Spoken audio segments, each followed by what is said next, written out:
Assalamualaikum warahmatullahi wabarakatuh.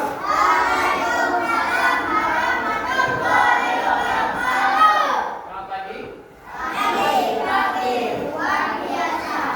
Oke, hari ini seperti yang sudah saya sampaikan beberapa hari yang lalu, hari ini ada pelajaran baru, pelajaran tambahan di kurikulum baru.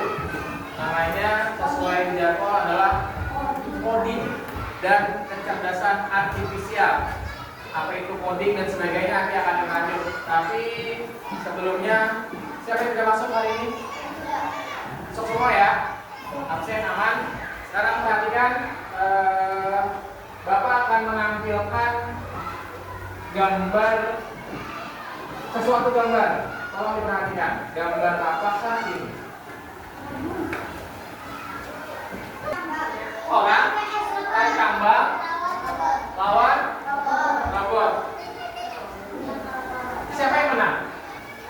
Ada foto manusia sedang kompak atau kerjasama. Kalau kalian kompak dengan teman kalian berarti akur, kerjasama dan sebagainya. Materi kita hari ini berhubungan dengan komputer, berhubungan dengan robot, berhubungan dengan elektronik dan sebagainya. Sekarang kita masuk ke materi kita. Materi kita hari ini adalah mengenal kecerdasan artifisial. Semua pasti kata-kata baru. Apa itu artifisial? Coding adalah proses menulis instruksi. Instruksi itu atau perintah dalam bahasa pemrograman agar komputer dapat memahami dan menjalankan tugas tertentu. Coding adalah jembatan antara manusia. Jadi supaya manusia terbantu dan perangkatnya bisa berjalan, maka dinamakan coding. Ini jembatannya. Ada manusianya, ada laptopnya, ada HP-nya. Tapi kalau nggak dikerjakan, nggak disuruh. Kalau Google, tolong tuliskan contoh-contoh nama bayi yang bagus. Kalau nggak disuruh dia nggak tahu. Jadi tertarik dengan aplikasinya dinamakan coding. Itu penjelasan singkatnya. Hal yang akan kita bahas yang ini. Apa itu kecerdasan buatan atau AI? Betul. Jangan dibaca AI ya. Tapi AI, betul. AI adalah kemampuan mesin atau sistem komputer untuk meniru. Ingat, hanya meniru kecerdasan manusia, seperti belajar, memecahkan masalah, mengambil keputusan, dan berinteraksi dalam bahasa alami. Singkatnya, AI adalah upaya untuk membuat mesin berpikir dan bertindak seperti manusia. Kemarin Bapak sampaikan ada namanya ChatGPT, ada Gemini, ada yang pakai WhatsApp.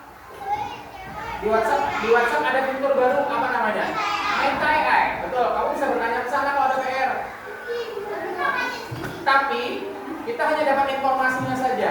Tapi AI nggak bisa menulis ke buku karena Bapak makanya Bapak suruh perintah tugasnya adalah ini contoh kecerdasan buatan atau AI.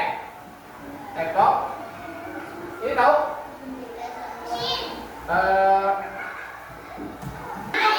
Oke. Nanti ini di bidang apa? Ini di bidang apa? Pembahasan selanjutnya. Contoh AI dalam kehidupan sehari-hari.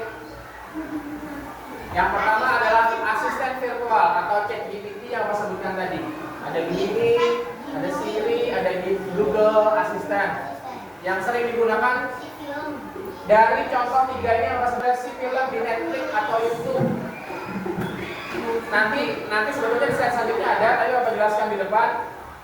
Ketika kalian nonton YouTube, film pertama kali. Ketika kalian mencari Upin di YouTube, maka yang keluar selanjutnya adalah yang mirip-mirip dengan Ipin, kartun, Cocomelon dan sebagainya.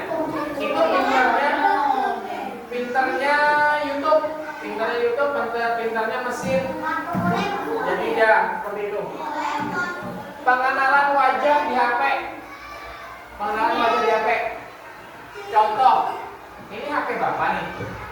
Mobil otonom itu kalau di Indonesia kayaknya belum ada. di luar negeri sudah ada motor otonom, artinya self driving car itu mobilnya bisa menyetir sendiri. Dengan sekarang Bapak rincikan penggunaan AI di berbagai bidang. Ada kesehatan, pendidikan, industri, pertanian. Kesehatan dulu kita bahas, sudah banyak yang menggunakan, yaitu menggunakan yang gambar Bapak awal, robot. Jadi sudah ada yang menggunakan robot untuk bekerjanya. Habis itu pertanian itu ada drone, pemantau drone melihat oh di sini ada kebakaran, manfaat tapi nanti juga ada mudaratnya. Kita baca manfaatnya dulu. Manfaat AI bagi kehidupan sehari-hari. Cepat mana? Nah, ini yang maksudnya efisiensi, lebih menghemat waktu. Ini yang perlu kalian dan kita cermati sama-sama. Perbedaan manusia dan mesin. Mesin tadi termasuk manusia itu punya perasaan. Yang kedua bisa merasakan langsung. Belajar dari pengalaman hidup. Contoh, kalau mesin tidak punya perasaan yang sebagai data saja. Kamu nanya apa sih? Ya udah jawab, datanya itu. Gak tahu apa-apa lagi. Yang kedua, dia bukan belajar dari pengalaman, tapi belajar dari data. Contoh, semuanya tahu Shopee nggak? Aplikasi belanja, ya. Apa yang sering kalian beli? Yang pernah beli di Shopee apa? Baju.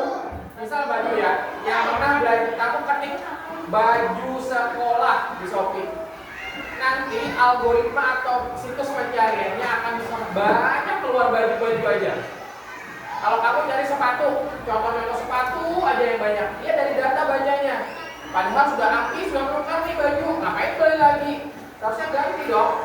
Dia taunya cuma kemarin si Salsa mencari baju nih, keluarkan baju aja. Kan udah sudah beli. Salsa ganti yang lain. Dia taunya seperti itu. Nggak tahu bahwa Salsa perlunya hari esok atau hari ini. Dia perlunya jilbab. Jadi nggak tahu dia tidak tahu, dia tidak belajar dengan pengalaman. Memandang resiko dan tantangan dari AI. Bisa kehilangan pekerjaan. Penting nih. Ini penting. Etika dan privasi data itu penting. Kesimpulannya, AI. Oke, untuk AI, Bapak rasa materinya tidak banyak itu. Tapi nanti ada Bapak masuk lagi untuk materi coding. Kita hanya mencontoh jawaban yang benar.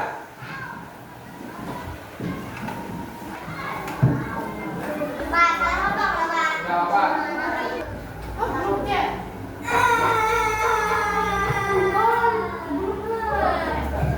Kita hitung betul. Ranking 1 kelompok 2.